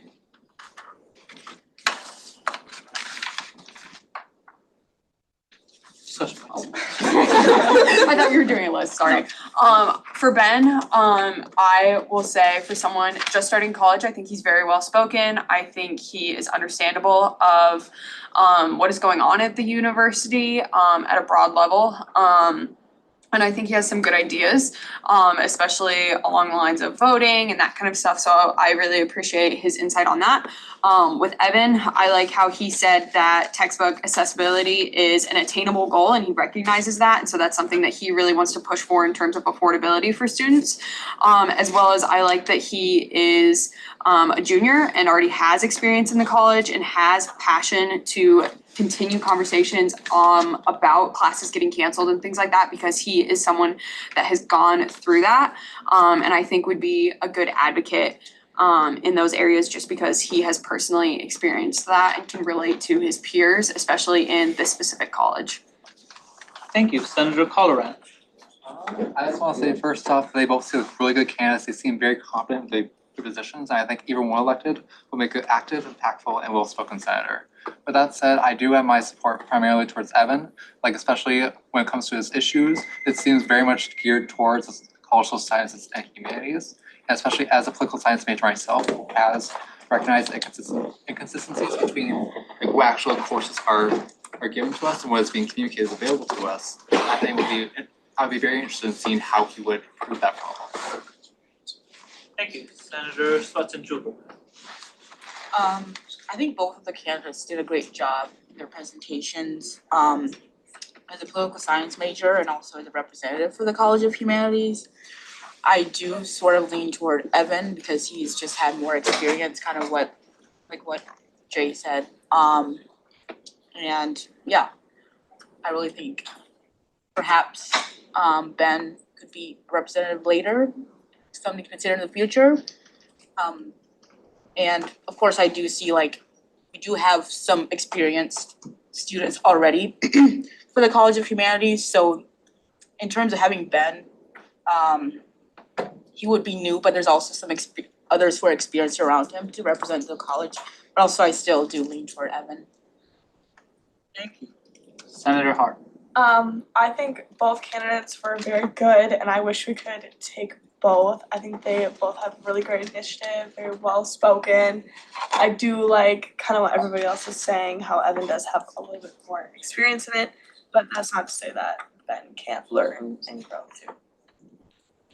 Thank you. I'll have a second call for any discussion points that you all might have. Senator Riggle, any others for discussion points?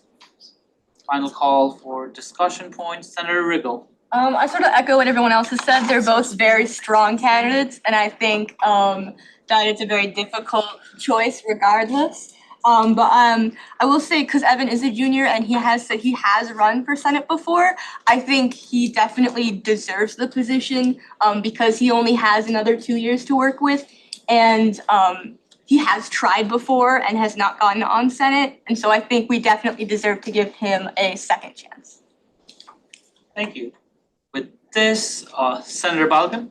Yeah, I don't think the two candidates are very great and they will be good for either of them, honestly.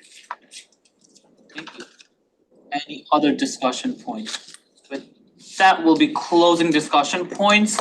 Historically, it's been done with last names, but we'll do with first names since everybody knows their first names. If you're voting for Ben, just write down Ben. If you're voting for Evan, write down Evan. If you're abstaining, you have the option to abstain and write that and reflect that in your votes. We'll be collecting votes. That was so hard. Yeah, perfect. Nobody get it perfect. Huh? Do you remember Evan running? Yes.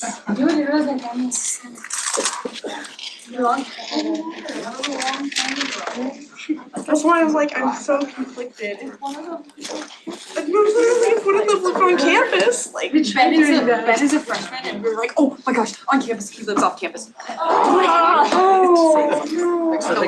We looked into it, but that sucks too, because so many freshmen. I know. On campus. Is it like a special role where they just share it? Like one shows up one week, the other shows up another week. Joint senator. Exactly. Joint senator, they're just one senator. It's just one high five.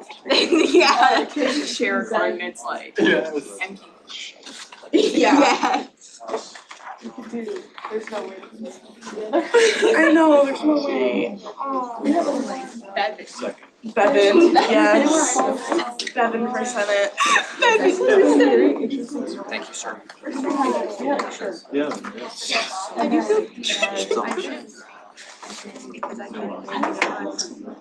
I couldn't make it on time.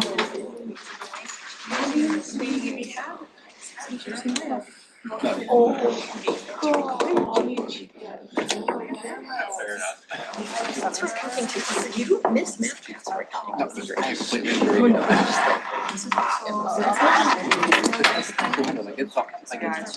No, I definitely, no. Yeah, I was like.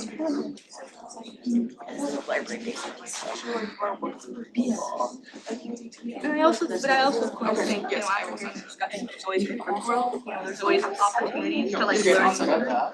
Yes, of course. Yeah, but like I personally could not make an unbiased decision because of the language. I was using this different because I was like, I like it. I think there's a lot of potential with that. So I'm actually looking forward to seeing what he does. Oh, yeah. Especially in a position where maybe members that. Exactly. 17 hours. See, I thought of it. College of Aviation, like, I think because it's not big enough. Yeah. I'm thinking on Sebastian's case from his setting. He missed last weekend. He's awesome. I don't know. He's an off-campus senator. Yeah, no, I just asked you if you needed to. We all know what he's I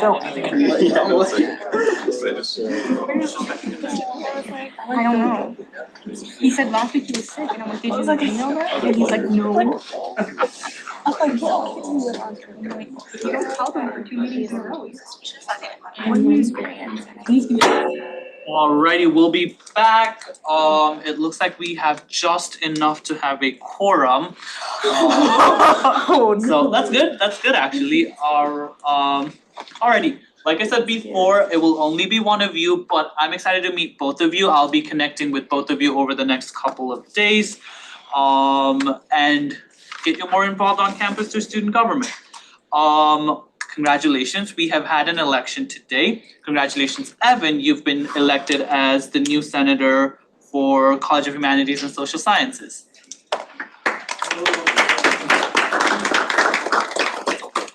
Alrighty, at this point, I ask that you raise your right hand and repeat after me.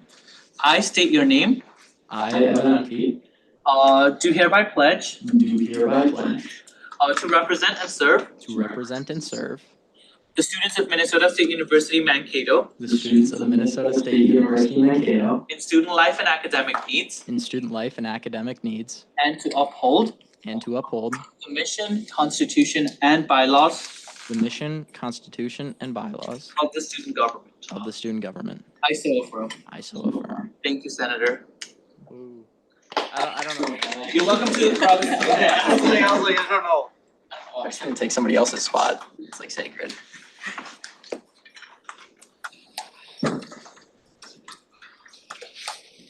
Alrighty, with this, we have 3 spots open for College of Allied Health and Nursing, 1 spot open for College of Business, and 1 spot for Science, Engineering, and Technology, and 1 spot for Graduate Studies. Both of them open up next week, and then 2 spots for College of Residential Life. Alrighty, we'll get back to our business. We'll move on to new business. There is no new business. We'll move on to old business, for the bylaw amendment. I motioned the bylaw amendment, and I'll speak a little bit on it. The intent of it is to have everything in our bylaws that we intended to through the 91st student government. We will have a coordinator position that will be a liaison to the Parking and Transportation Committee, to the Sustainability Fee Committee, Fee Advisory Committee, to the Environmental Committee, and to other different boards, so that way they can represent student interests in all of those different positions. Primarily this year, their responsibilities include creating the governing documents for Sustainability Fee Advisory Committee, which was a fee that we established last year in student fees. At this point, I open it up to any questions on the bylaw amendment.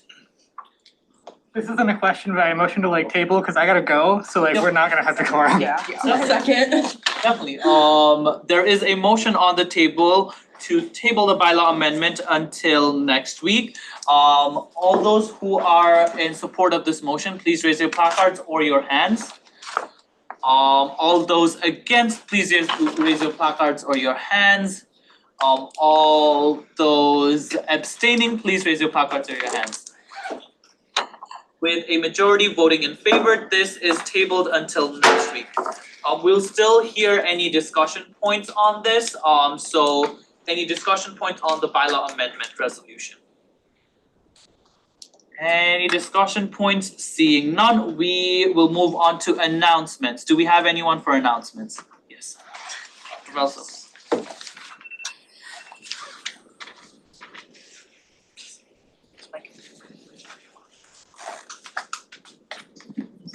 Good afternoon, everyone. I'm Jennifer Veltzos. I'm the Assistant Provost for, I don't know, it's a long title. Curriculum and Assessment. Thank you. If you're wondering why I can't remember, it's because I've had 3 titles in the past 5 years.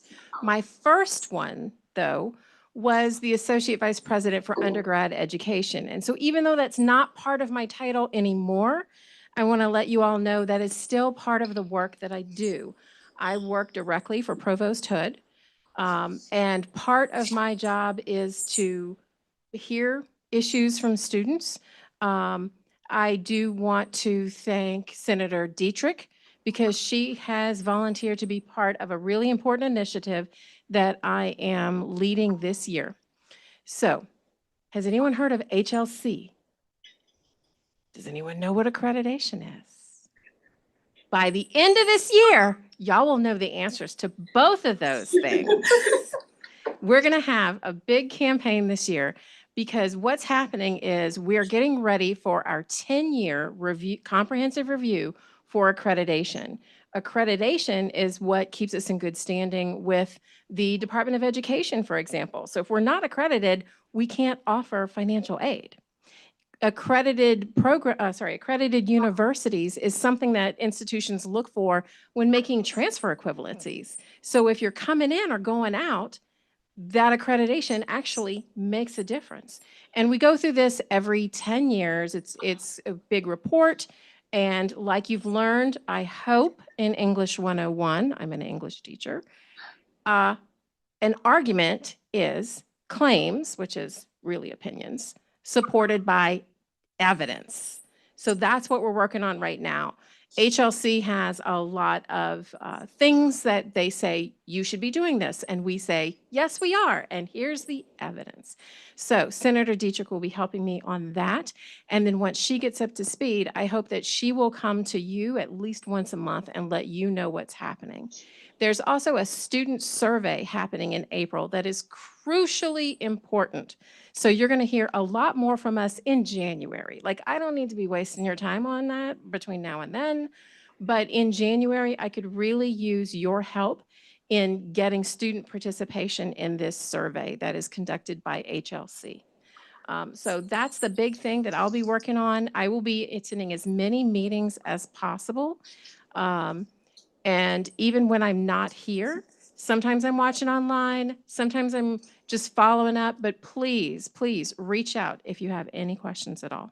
Thank you very much for your time. Thank you. Are there any questions? Any questions? No questions. Thank you so much. Just a point I'd like to make, it looks like I found your graduate representative for that committee. So you have an undergraduate and a graduate representative. Yay, thank you. Yep. Alrighty, are there any other announcements? John.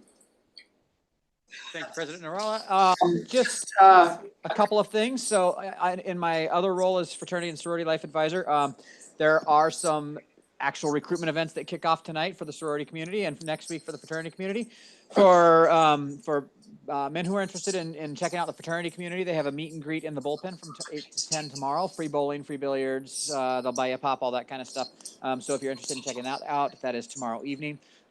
Sorority structured recruitment actually starts tonight officially. So we have 2 chapters hosting events, and so that process takes place over the next week and a half. And so it's going to be intense in that world. Putting on the other hat that I wear for off-campus housing, as you heard Will Coghill-Barron's mention, there have been an increase in some of the complaints that we're hearing. I have mentioned to student government leadership about some recent changes in Minnesota law that may have been brought up during the committee meeting today. I'm not sure if they were or not, but we will be discussing some changes in Minnesota law regarding tenant advocacy groups and seeing where we can go with that. So if you are an off-campus senator, be on the lookout because that's right up your alley in terms of responsibilities if student government were to decide to move forward with an initiative. I want to thank those who are helping to hand out those T-shirts this weekend at the football game, and thank Mark for helping get them over there. We want to try to get rid of these T-shirts. We do give them to students only, though. That's one thing. The Army helped sponsor the T-shirts, and so they will be sending a couple of volunteers to help hand those out as well with you. And all of that. So one thing that I would say is it would be good for you to be wearing the T-shirt. And if you're like me, you get a new T-shirt, you like to wash it before you wear it. If you have not yet gotten one, please come with me after the meeting. We'll get you one downstairs in the office so that you can have that and wear it to the game on Saturday. Okay. And so we'll get you one of those. These shirts are very popular. We've had a lot of people stopping by and asking for them. We only give them away at 2 events. And that's the Backyard Bash that already happened and the first home football game. And so it's kind of a big deal to be able to get those. So if you need one and you haven't gotten one yet, please come with me after the meeting. So the last thing I want to mention and this is something just procedurally for student government, when you're given the opportunity to vote abstain on a ballot initiative, I just want to explain what that does because some people are unaware of what that does. So it's not for or against, and you totally have the right to abstain in a vote. But all that does is lower the number of voters that there are. Okay, so I'm going to use easy numbers. I'm going to use easy numbers here. Say there are 9 of you. I'm going to say 10. Say there are 10 of you voting who could vote here. Okay, if you are, so that would mean that in order for a majority to win or a majority vote, you have to have 6, correct? So to help me here, think math. Half plus 1 of 10 is 6. If somebody abstains, that number 10 becomes 9 because they're saying, I'm not voting. That's what you were doing is you are abstaining from the chance to vote. So the number of voters is 9, which a majority of 9 is now 5. Okay, so you're just lowering the threshold of votes. So you totally have the right to abstain from a vote. Usually people abstain when they don't feel informed enough to make a decision, or it would be a conflict of interest for them to make a decision or participate in the vote. Those are normally the reasons why people would abstain. So just explaining that to you for future reference, if you have questions about what it does, and because we did see some of that during today's elections, but that's a good opportunity to just wanted to explain to you what you were doing there. Okay, thank you. Thanks. Any questions? No questions. Any other announcements? Any other announcements? Seeing none, I'll do this quick and fast. We'll move on to roll call. Senator Hart. Here. Senator Hart, Senator Balogun, Senator Swatzenjuber, Senator Ponti. Here. Senator Marco absent, Senator Maika, Senator Mpanga, Senator Lieb, Senator Dietrich, Senator Smith, Senator Speltz. Here. Senator Emeline, Senator Moore, Senator Maba, Senator Parekh, Senator Karki, Senator Reza, Senator Riggle, Here. Senator Colleran, Here. Senator Robertson, Here. Senator Emke, Present. Speaker Andre absent, Vice President Jay. Here. President Norola present. Alrighty, with this, I adjourn the second meeting at 5:58 p.m. New senators, I need your picture over here for your roster. That's like Just a few seconds.